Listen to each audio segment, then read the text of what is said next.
Grazie a tutti. Allora, per prima cosa vorrei fare dei doverosi ringraziamenti e complimenti di tutto cuore a chi ha organizzato questo incredibile evento. Quindi al coordinamento Sardegna Pride, ma nello specifico a Massimo, a Barbara e a tutto il MOS, perché hanno fatto qualcosa di veramente incredibile, lavorando giorno dopo giorno per mesi. Sapete, a Cagliari in tanti ci hanno chiesto perché quest'anno non organizzavamo il Pride, come mai ce l'avevamo fatto portare via e scippare. Noi abbiamo sempre risposto che non ci è stato portato via assolutamente nulla, perché l'Arche crede profondamente nell'idea di un Pride sardo e che quindi non sia solo Cagliari centrico, ma che permetta di confrontarsi e di portare il nostro messaggio e le nostre rivendicazioni in tutti i grandi centri dell'isola, come Alghero.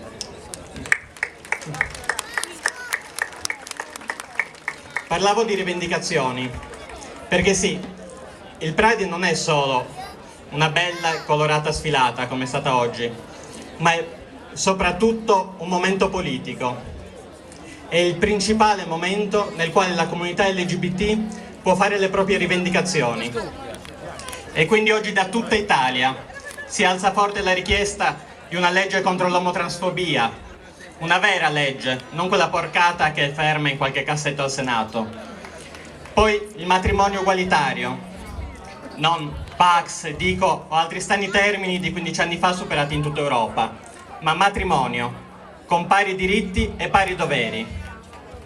Poi unioni civili, sì, ma unioni civili per omo ed eterosessuali, perché bisogna regolamentare tutte le famiglie.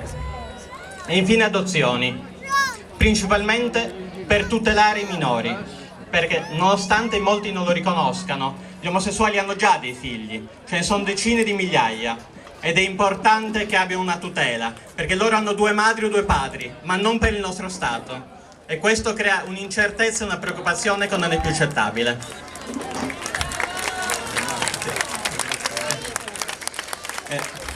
Bisogna dire che questo Pride ha già avuto un risultato straordinario. A parte l'incredibile partecipazione della cittadinanza, abbiamo per la prima volta avuto il patrocinio della Regione Sardegna, come diceva prima Massimo. Abbiamo qui il Presidente Ganao, un assessore e un'attenzione politica importante. Inoltre il gruppo di Sella ha preparato in collaborazione con l'associazione una legge contro l'omotransfobia che contiamo che diventi presto patrimonio comune di tutto il Consiglio regionale. Questi sono segnali importanti, ma io non mi vorrei fermare solo sulla situazione italiana. Immagino che in questa settimana Massimo ve ne abbia parlato tantissimo. Perché sapete, per noi oggi finisce anche la Quaresima. Sono i 40 giorni di iniziative che partiti il 17 maggio, la giornata mondiale contro l'omotransfobia, ci hanno portati a questo 28 giugno. Bene, questa Quaresima l'abbiamo dedicata all'omofobia internazionale.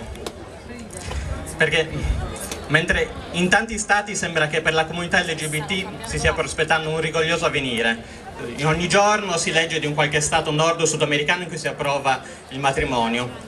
In tantissimi altri stati si sta vivendo in una condizione terrificante. Penso che la situazione ugandese la conoscono tutti. Per anni la comunità internazionale è riuscita a bloccare una legge agghiacciante che puniva con l'ergastolo l'omosessualità. Ci si è distratti un attimo e quella legge è stata approvata.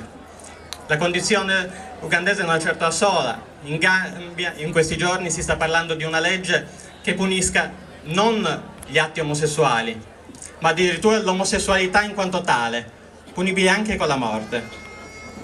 La situazione russa penso sia sotto gli occhi di tutti.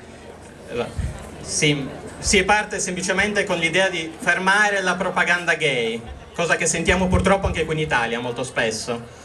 E con quello si offre poi un ombrello politico e culturale che ferma non soltanto le manifestazioni bellissime come quella di oggi, ma appunto crea il substrato che permette la vera e propria caccia ai gay.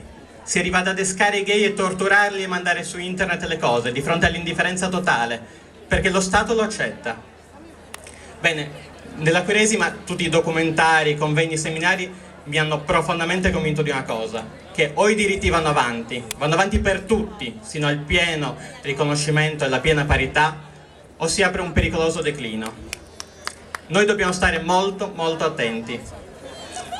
Oggi è stata una bellissima giornata e vorrei che questo Pride, questo concerto continuassero così, però appunto non dobbiamo dimenticare da dove siamo partiti, quel 28 giugno del 69, quella lotta di rivoluzione, e dove rischiamo di andare se ci distraiamo troppo. Quindi buona festa e stiamo sempre con gli occhi aperti. Grazie. Grazie Carlo, e abbiamo un'altra gradita sorpresa oggi. Ci ha raggiunto anche il sindaco di Sassari Nicola Sanna.